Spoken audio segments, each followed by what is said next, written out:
Hey everyone, welcome to Founders 365 with me, Stephen Haggerty. Today I'm joined by Rakesh Shah, founder and CEO of Thrive Growth Partners. How are you today, man?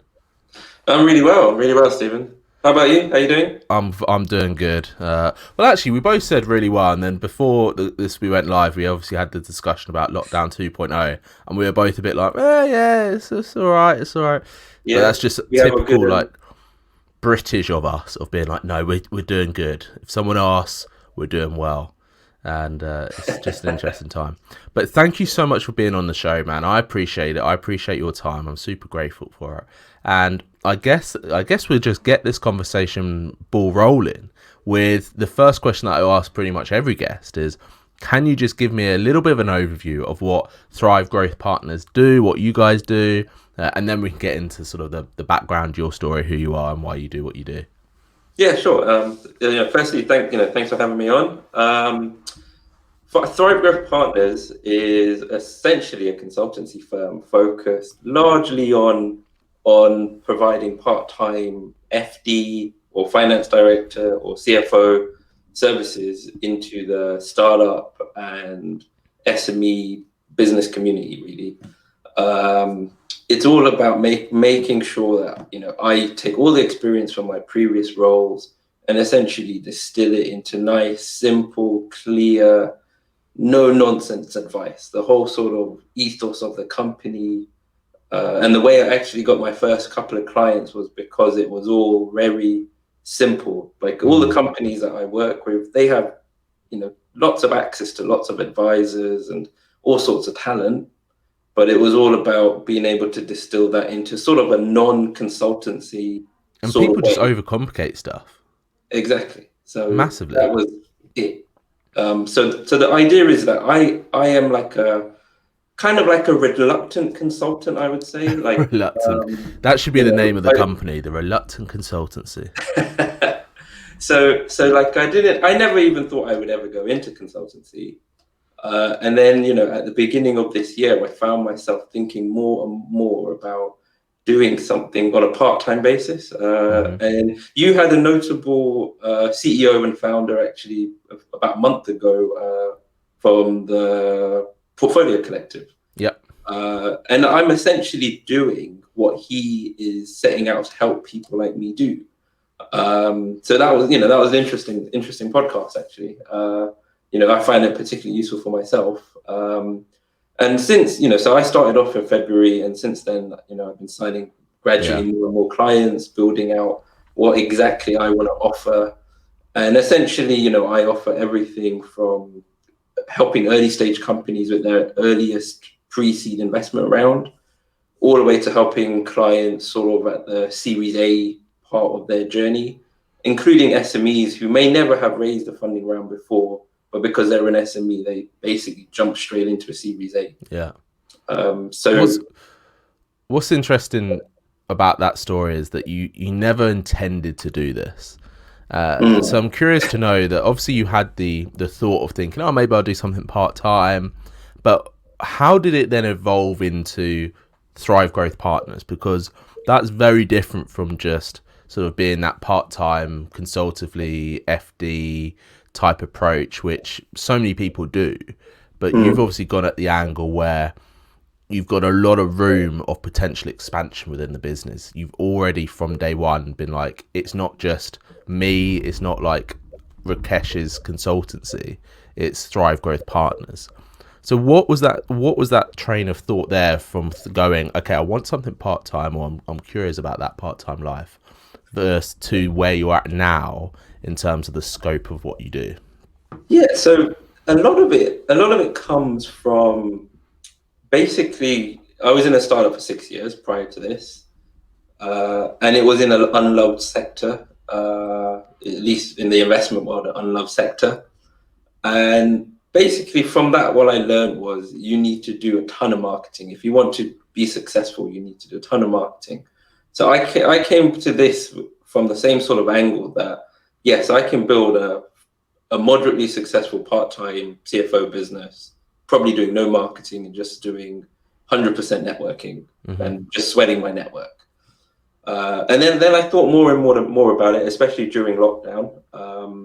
And I said to myself that actually what's better to do is tackle this approach from more of a BD or sales and marketing approach, which is do a lot more marketing and just focus on that, because you will be able to meet and work with potential clients that you would not normally have access to. And that's led to me working with some really interesting founders, which I never would have got to work with if I hadn't done that. Yeah. So that was the sort of angle. And then I was thinking more about it and thinking, like, I'm not sure how big the business could ever get. And it's not something that really plays on my thinking too much, but I know that it will grow gradually, hopefully not too gradually, but gradually over the coming years. That fine balance.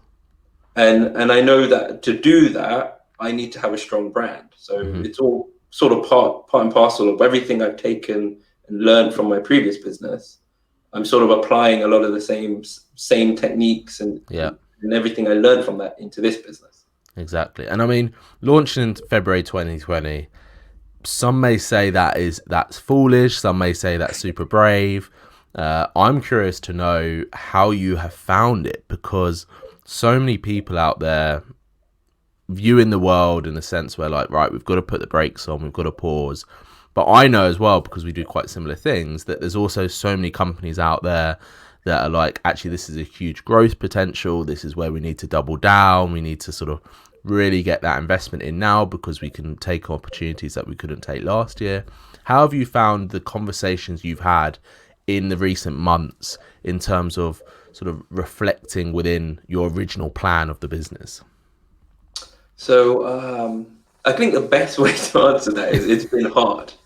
Good descriptive. It's been much harder than I ever thought it would be. I got very lucky in the beginning in February, where I signed 2 clients very quickly. And thankfully, those 2 clients are still with me today. Fantastic. Then March, I wasn't really looking to sign clients. I was sort of working on my website and all that sort of nitty-gritty stuff about just getting set up. Yeah. Because I managed to sign a few clients before I even managed to get the website up. So I was thinking, great, I'm doing really You're probably well. thinking, this is I'm balling. I'm going to be flying. Don't worry, I don't even need a website, you know. So you're thinking, you're on top of the world at that point. Then March, literally a month rolls around, lockdown hits, and at that point, April, May, June, July, August, I was scratching around. I was sweating my network. I wasn't getting anywhere. I was having all of the wrong conversations with all of the wrong types of businesses, and it just felt awful. And then that's partly why I focused a lot more on marketing, understanding what I was doing, and I found that nobody wanted to until August really make a call on if they wanted to take any kind of engagement forward. Thankfully, my existing clients didn't cancel, so that was good news. And I provided. Did you question yourself though, because a couple of months into a new business and already having those conversations, which are natural anyway, whether 2020 happened in the way it did or not, you're always going to get people that go, yeah, okay, but let's hold off for a couple of months, etc., etc. But for you, having those conversations mixed with the circumstances of 2020 that have happened, how did you keep your own motivation alive? How did you make sure that you were still there and still wanting to do what you do? Because there's so many people out there that obviously attempt businesses or start businesses or at any stage, and when the going gets tough, it's sort of like you have that choice, don't you? You can either carry on or you go, actually, maybe it's not for me. Obviously, this is for you, but what was going on in your head to keep that motivation alive and keep you pushing forward? Yeah, that's a really good question, and I'll be completely honest with you on this. I had good days and I had bad days. There were days where I was, I remember in July I was thinking, why am I doing this? Like I had a couple of full-time job offers for FD roles in January, which I ended up turning down. And, I did actually sit there in July thinking that was a mistake. Why did I do that? Like I could be okay now. I'm not really having to work as hard as I'm working. But then on the flip side, on other days, I was like, no, I'm doing this because I want to have a much better work-life balance. I want to build something that's my own. I want my daughter, I want my wife to be proud of me. So a lot of the motivation really came from within. And equally, as I mentioned before, like, you know, I come from a startup. That startup went through the sort of full sort of life cycle of a startup where we had awesome years where we raised 5 million. We had other years where we had 3 months of cash in the bank, and I was drawing up like a plan on how to close the business. You know, so because of all of the sort of ups and downs of being in a startup anyway, to me, this sort of uncertainty and sort of like difficulty in business is actually pretty normal. I'm quite used to that. So it's almost like you've played the game without having too much of the risk, because that was a employed role, I presume, in the last startup, right? So yeah. you had the stability, even though you could see the money in the bank, and probably that's an interesting space to be in alone, when, you know, you're drawing a salary from a company that you're also having to draw up like an exit plan for potentially. Yeah. But then this is your baby, right? This is your thing. This is your everything. In the success or failure of a business comes down to the founder, especially in these early days. You mentioned about that internal motivation, and what's interesting is that, you know, you had those jobs offered to you in January, which I'm guessing were probably pretty good jobs, you know, ones that would probably make you come home and go, actually, should I take that job? Is that a road I want to go down? And you have a fairly young not newborn child, but a fairly young child.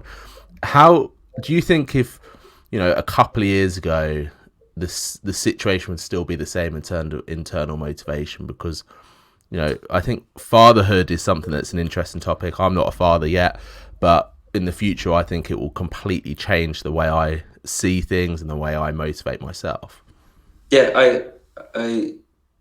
to be completely honest, if this was a few years ago before my daughter was here, I don't think I would actually.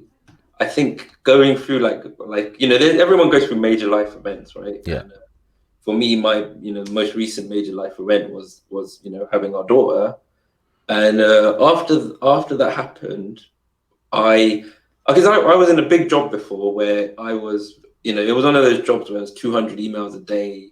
I had lots of people reporting to me. Non-stop. There was different fire to be put out every other day, all sorts of stuff like that. And I was you know, even when my daughter was like 3-4 months old, I was working like 12 to 16-hour days. Wow. So that when you're going through that and you're missing out on, you know, what should be a really, you know, really important time in your life, that makes you really question what you're doing. And it's that combined with a lot of the senior people in every job I've had since university have all especially most of them, and it's mostly men, but mostly men in senior leadership roles who have all been divorced. I don't know if that's a fair thing to say, but that's what I've noticed in my career. It is a common thread. Yeah, it's a generalization, but I think it's quite an accurate one. I remember when I used to get the train, like the tube, into an office that I had in Monument in London, and it got to the point where I was renting my own office for a company that I was running at the time, and I would get on the train and see the exact same people every day, sit in the exact same place, have the exact same conversation daily. And for me, that kind of, I was just like, I don't want to do that. I do not want to become, and I guess this is what you were seeing as well, you didn't want to become that person that so many people look up to in a way, but also I think especially in recent years that the way people work has changed a lot, and the way that we realize we can work has changed a lot. You know, remote work, working from home, flexible offices, all these amazing things. And when you see people, like you said, you know, that perhaps are divorced or may on the outside not look that happy, that is often a huge motivation for ourselves to not go down that path that perhaps we're on. When you made that choice, and when you saw that or made that choice, I guess, or that observation, what did you change? What did you make sure that you were like, okay, I see this happening, you know, not in my life, but I see it in other people's lives. I want to make sure that doesn't happen in my life. What did you do to make that happen? Basically for me, it was, I knew I was coming up to 6 years, and I knew we were working on a significant fundraise.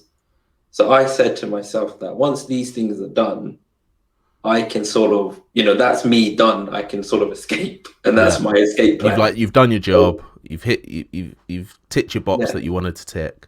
Exactly. So for me, it was sort of like, I know this is all going to be done. It puts the company in a good position. So it's not like I'm leaving them in the lurch. They've got a strong financial position. They've got plenty of room to do what they need to do, and I can then go off and do something else. It almost sounds like a now or never moment. Yeah, it was sort of like, because I saw it as if I hung around, I would then end up being in the business for another 3 to 5 years. Yeah. And there might not be another good opportunity to possibly leave. So that was one of the big factors. And the other factor was just naturally that I wanted to be available more at home. So when you've got a young daughter, you just are bound to make different decisions that, you possibly would never have thought about when before you had a child. So definitely. And it was just seemed very easy. It just, for me, it was very clear. It was a no-brainer. Seemed like an easy idea. It didn't seem an easy decision to go with. There wasn't much conflict, which is always makes it a lot of an easy decision. So I guess one of my questions that I have to ask is, how has being a founder for you? How has it been, sort of on a mental, personal level, identity level, being a founder of your own business rather than helping grow someone else's business? Which you see those pictures on LinkedIn all the time, don't you? It's like, instead of helping someone else get rich yourself, sort of thing. How has that been for you in terms of an identity, making that shift of going, actually, you know what, this is my time. This is the time I'm going to do this. Yeah, I feel it for me. It's been like, it feels like a very personal journey for me, because for all these years, especially the last 6 in a startup, although I was the FD, you're working within a startup and you're not really developing yourself. Well, you are, but you're really working hard to develop the business. Yeah. Where now that I'm a founder and CEO, it's very much a personal thing, and it's about developing. It's more about me, weirdly enough. And all this other time that I've been working, all my previous jobs, it's actually never been about me. I've always put the company first. But now the company and me are the same thing. So everything feels like it should be more about me. So I'm like, it's a bit of a weird thing, because I've been told by like non-exec directors in my previous business I'm too humble. So it's a bit weird being a humble guy, but then I didn't know you could be too humble. Me. Who knew that was a thing? So sorry? I said, who knew that was a thing? I didn't realize that you can be too humble. Yeah, apparently you can be. So, and that's meant to be a bad trait, which is odd. Apparently, yes. For someone in a senior finance role, interesting. There's a fine line between being too humble and being too cocky, and it's a very fine line. And it's not one that I particularly know how to like sit on perfectly. Yeah, and also, why should you? Again, this is sort of one of those situations, I think, is a clear example of the sort of that prejudgment that happens a lot in terms of some corporations and some startups that perhaps haven't got that right culture, where actually it's like people can do whatever they want. If it's working for you, it's working for you. And again, in recent years, I think that's become much more apparent. What I'm really interested in knowing is, you mentioned about the family, but other than the family, who now inspires you? Because I guess working in a startup for 6 years, you're kind of surrounded by motivation, inspiration, and sort of that startup-y, excited feel. And like you said, now it's you and you're super connected and it is more about you. Who inspires you to carry on moving forward, to grow the business and to get what you want? So there's a few people, but I think the main sort of types of people are my clients, because all my clients are founders themselves, and weirdly they seem to have an interest in me building my business. So when I say to them, "Oh, I'm finding things a bit difficult at the moment," they will actually, in a weird way, sort of flip it around and start giving me advice. Where I'm the one thinking I'm the one thinking I should be giving them advice. They actually then flip it around and give me advice. So it's kind of like the founder world is super supportive there. Yeah. So I'm really loving it because like I'm trying to help them, but they obviously see something in my business being built up because they're willing to give me advice and they're willing to give me like free tools. If it's a marketing company, they're like, well, can we help you build your website? But why are you surprised about that? Why are you surprised that people want to help you? I'm not sure, to be honest. I think it's because I guess normally when you're working in a finance role, in the jobs I've had, I guess people don't want to help you. Normally you're the one trying to help them, and often they don't want your help. So it's very unusual being in a sort of founder position for me, where people are actually willing to just say, actually, yeah, I'm happy to help you on this. Was it a difficult thing to accept? It is. For me, it is. Yeah, like I still struggle with that. I would say that. How did you overcome that? I'm still working on it, to be honest with you. But you've said yes to help already, right? So I have said help. You've accepted help. But it's still struggle with it. If someone offers free help, then I'm a bit like, no. Let's figure out something where where I pay for it or something else.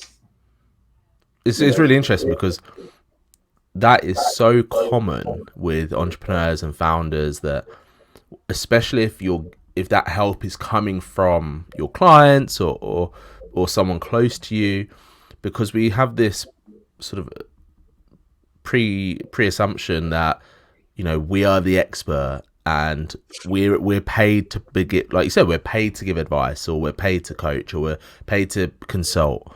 And actually, when you realize that it is a two-way street in business, it has to be that sort of like, you're helping them, but if they can help you, take it and accept it. It's really interesting that you mentioned that that this is still something you're overcoming and something you're working on. But do you think it will ever be something that you're just like, yeah, I accept help, or do you think it will always be a little bit of friction from your side? I would like to say that I will just overcome it, actually, and just be like, just if someone's offering free help, then just take it and don't ask any questions, and move on. But take it right. I think it kind of goes back to what I was saying about being too humble as well. That if like the two things kind of oppose each other, so it's sort of trying to figure that out for me. It's like I say, it's a personal journey for me, and I'm learning a lot about myself while on this journey. So, and I'm doing, and, in doing so, I'm developing, new skills and just new sort of, I guess, EQ about myself, which I didn't previously have. So, yeah. What surprised yourself most about yourself? What's happened over the last, obviously, 8-9 months that within the business realm that you've thought, oh, I didn't know I had that in me, or something that's just surprised you out of thin air? I think a lot of clients or prospective clients have said that even over a video call, say like this, that they completely get it, then they completely trust me on the first call, and I just find that really surprising that people are happy to trust me, and immediately when you haven't even met in person, So I find that really weird. Like, you need to believe in yourself more, man. So like I assume that you have to meet somebody in person for a level of trust to build up. And maybe I'm a bit too old school. Maybe you don't need that. Yeah, I was about to say, is that just because that's what you've always done? Yeah. And that's just, it's almost like that was just the conversation you have. You get an email, let's meet for a coffee, let's start that business conversation off. It's kind of going into that, which you hear a lot in sort of large corporations, having the meetings for the sake of meetings, Yeah. Whereas I think in the founder world, in the startup world, people are not, I don't think it's that they're more trusting. It's just that they understand it. They know what they want. So when they're on that conversation with you, they've kind of probably already done their research, made up their mind, and they just want you to tick a few boxes. Yeah. But it is a very different way of looking at things. And I guess when you first started doing those prospect calls, in your head, by the sounds of it, you were probably thinking, oh, they're probably going to be two or three of these calls, so I'm going to gear myself up ready for that. How was it when you had that experience in that first thing where they're like, yep, I'm ready, I'm cool, let's do this? Did that take you aback, or did you go? Like I said, it was really like from April to August. I had this really tough stint, right, because of lockdown and everything. And then in August, I had 3 calls with 3 prospects, and all of them basically at the end of the call said, "Yep, let's go forward with this." And I was like, it was like a weird, and it all happened in the space of a week. Yeah. I was thinking, well, okay, I'm onto something now. I'm onto something. I figured this out a little bit more. The marketing's working. The sort of way that I'm coming across is working. So it was a big vindication for me that what I've been doing for the last 6 months is working. I can imagine you had a big sigh of relief at that moment. Yeah, I think I did. Yeah, absolutely. You went to your wife and was like, "It's working. This is going to work." So, I know you only started in February, and it's so great to hear that even though starting in challenging times, you kind of getting it, you're nailing it, which is great. But what's next for you? What's next for the business? What's next for the brand? Have you thought that far ahead? So I'm going to refresh the website. Just signed a company to help me refresh the website. Nice. Not just literally press refresh. Sorry? Not just literally press and refresh. No, like a full rebuild of the website. Yeah. But I think what's next for me is continue signing clients and hire my first employee. I've got a couple of people in mind, but I'm not quite there yet where I feel comfortable enough to bring them on board full time. Yeah. So the next thing is hire an employee and continue just signing clients. That's my main thing, really. I haven't given it a huge amount of thought more than that. Like I've decided that really to continue building the business, I need to hire basically like a mini me, really, where I can train them up. So somewhat, I'm thinking that the best way is to train up, bringing on a co-founder who is essentially someone with similar, although complementary experience to myself. And then both of us could then, carry on building the business. The first hire is probably the most difficult one you will ever make, because it is that sort of that side of the fence where you just think, right, what do I do? Who do I want? It's going to impact the business greatly because it no longer becomes just your responsibility. You become responsible for someone else as well, in a not just financial sense, but also a personal development, business development sense. So that's going to be really interesting to see what you do, whether you go down the co-founder route, which again is an interesting scope in itself, because it's sort of like you bring on someone to start a different arch of the business that you perhaps aren't in your strengths, or do you bring on a mini me, which I love that expression, and formulate and help them grow and see what happens. But that's going to be really interesting to watch from my side of things, and I think you're going to absolutely nail it. I guess one of my final questions for you is, how can people find out more about you? How can people find out more about the business? What's the best way for them to do that? The best way, if you directly want to speak to me, is go to the website at www.thrivegrowth.co.uk, and there's a contact us or a meeting link in there. So if you do that, you'll be able to book a meeting directly with me. And if you just want to message me on LinkedIn, that's another very good channel. I'm pretty active on LinkedIn, so find me on LinkedIn. Amazing. Rakesh, thank you so much for coming on Founders 365. Thanks for sharing your story. Thanks for being honest as well. I love when people are being honest and raw. I think that's what people really value. No, thanks, Stephen. It's been good. I really enjoyed it. Great. Thanks everyone else for listening and watching. This has been Founders 365.